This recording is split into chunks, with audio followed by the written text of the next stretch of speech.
everybody and welcome back. I am really happy to share with you today my new kit for July. Before I reveal this kit though, I do want to make a little kind of announcement slash disclosure. I am having to take a little bit of a step back.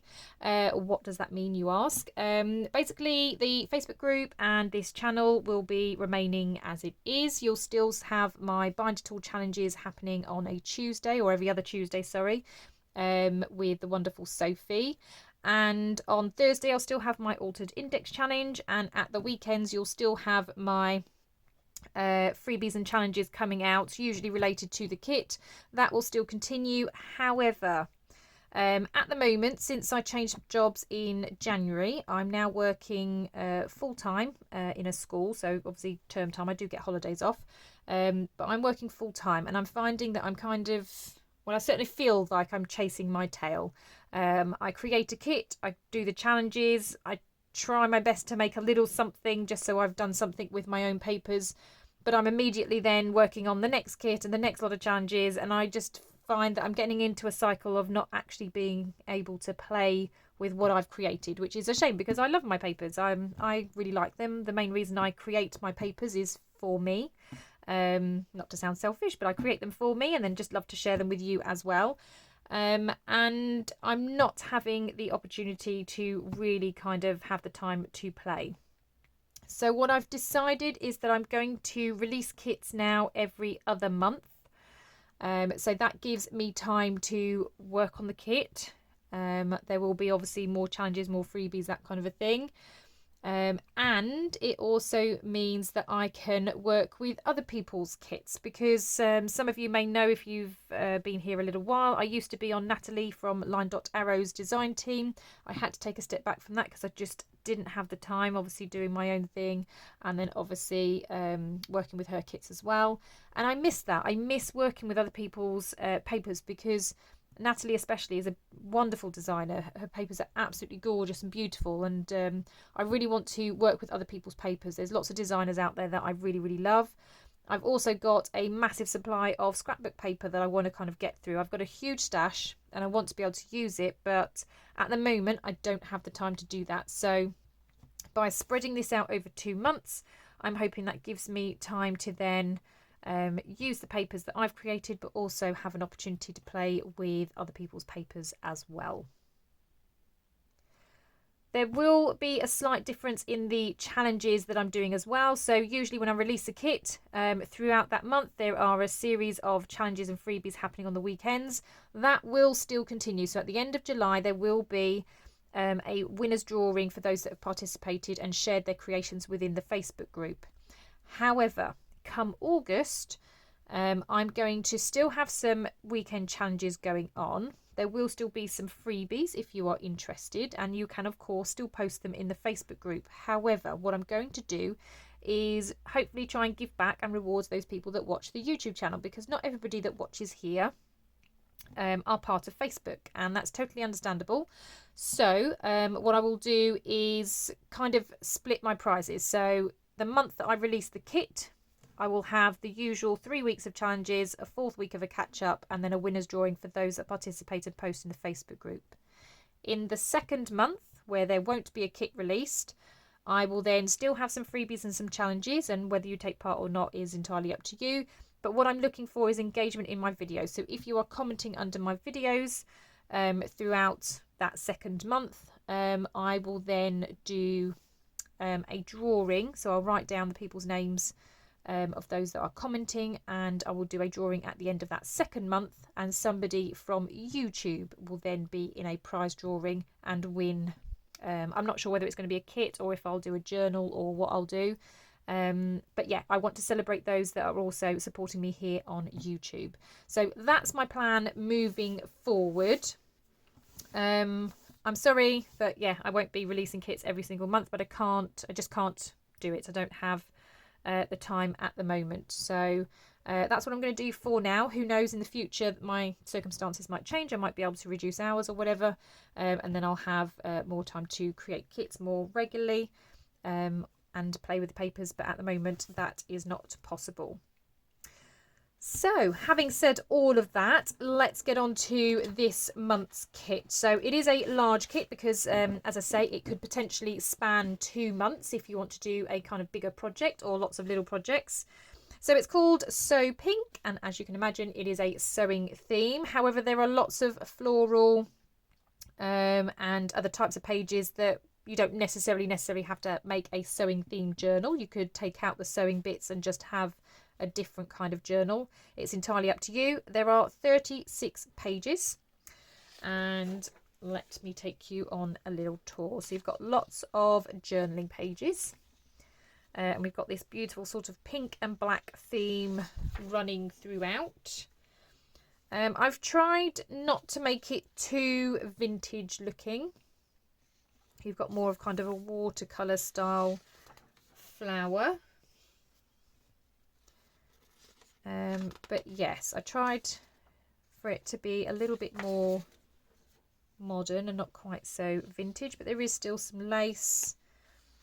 There are still some kind of vintage colours, so this background isn't white, it's obviously that creamy colour, but you have got, again, like a lot of the watercolour flowers. But I just really loved these blacks and pinks, and I thought that this would make a really pretty kit. But as I said, like, this page doesn't have any sewing on, so you could potentially make a journal that doesn't have any of the sewing elements if the sewing elements aren't of interest to you, or if perhaps the journal you're working on at the moment doesn't have sewing elements, so you want to maybe come back to the sewing part later. It's entirely up to you. Now, I'm not normally a pink person. I'm definitely not a pink girl, but something spoke to me when I was creating this, that the pinks and blacks I thought went really nice together. So again, a more floral page, so it doesn't necessarily have to be sewing. Same with this one. And then we've got some just background pages, so really good if you make albums or anything like that, or folios where you just need a kind of background decorative page. We've got the same with bobbins, and then we've got some lacy backgrounds, so, or crochet I think it is. So you've got this one, and you've got this one, and then we've got some splatters, some kind of ink blending or going on. Then we've got another floral page. So this is small florals, and then we've got the same, but it's a larger floral. So again, great for backgrounds, great for if you're making envelopes and things to go in your journal. And then with this flower, we've got the same. So we've got it in a larger print and a small print. And then we've got some collaged sewing papers. These are the pattern papers.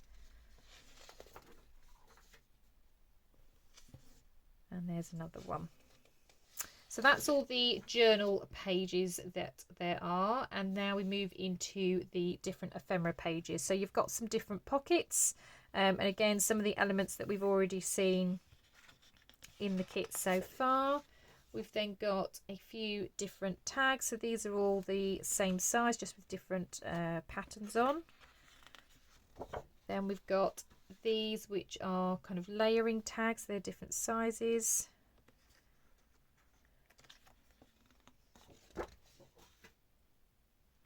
And then just a few sort of fussy cuts and ephemera pages. So we've got a bobbin, we've got some buttons. We've got an embroidery ring there. Some other circles that could just be used either as tuck spots or pockets. And then some other sort of labels and ephemera. And then we've got this, which could be journaling cards. Then we've got a page of some different fussy cuts, but then a lot of different words with all sorts of sewing themed words, and they're in this kind of fancy handwriting.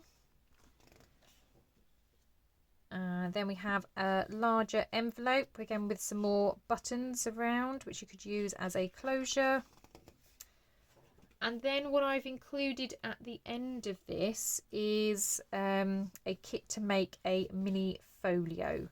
So I'll show you the pages and then I'll show you how you could possibly put the folio together. So this would be the outside cover, and it's a tri-fold. Then you've got a choice of different elements and pockets and things to put inside. So we've got this staggered pocket. I actually think I've got this upside down. I think it goes that way. So you've got this staggered pocket, so it's bigger at the bottom. And then you've got the holes where you could slot your different things. You've got large pockets, you've got a small pocket. Again, you've got some buttons and a bobbin. Same with this one. So you've got some different shaped and sized pockets. Some of them have the flaps, so they're a bit more gusseted. Some of them do not, so they'll lay obviously more flat. And then you've got a couple of different shapes of labels on there. And then you've got this page, which has a smaller envelope with a different pattern on, again, a pocket, a journaling card, 2 tabs and a label. And then the final one has 2 larger pockets and then some decorative strips that you could use on the folio as well. Now, to show you what that folio could possibly look like I said, you can play around with the layout, which is really nice. But this is an example of how it could look. So I've just got some binding around there, and I've used one of the buttons, and I've just got this ribbon stapled to it. And then if we open it up, we've got 2 pockets here. So let's see if I can find something. So you've got a pocket here and a pocket back here. This is just a decorative strip. There's no pockets there. I'll just flip it onto its back so you can see. Again, we've got a large pocket here and a large pocket there. Again, just a decorative strip. It doesn't actually do anything. And then when you open up, this is where you can have a real play about with the different pockets and things, because you could have these larger pockets perhaps on the inside and then have these elements on the outside. It's entirely up to you how you want to arrange it. So I've got this large slanted pocket and then one of the smaller pockets down at the bottom, and then I've just put the envelope in here. So I did print double-sided, so it's got that crochet on the inside just as it has on the inside of the cover here.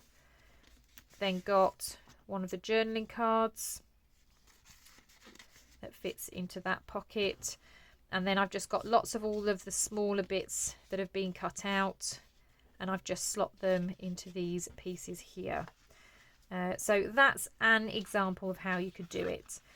Now I have put an extra crease in the spines here, just because this isn't particularly full. Obviously you might want to put maybe a little booklet in here, maybe just sew in a little signature. That would thicken it up if you wanted to. Since I haven't done that, that's why I've put in that little bend, just to kind of make it a bit more expandable. If I was to fill this with a bit more things, then it's got that room to grow.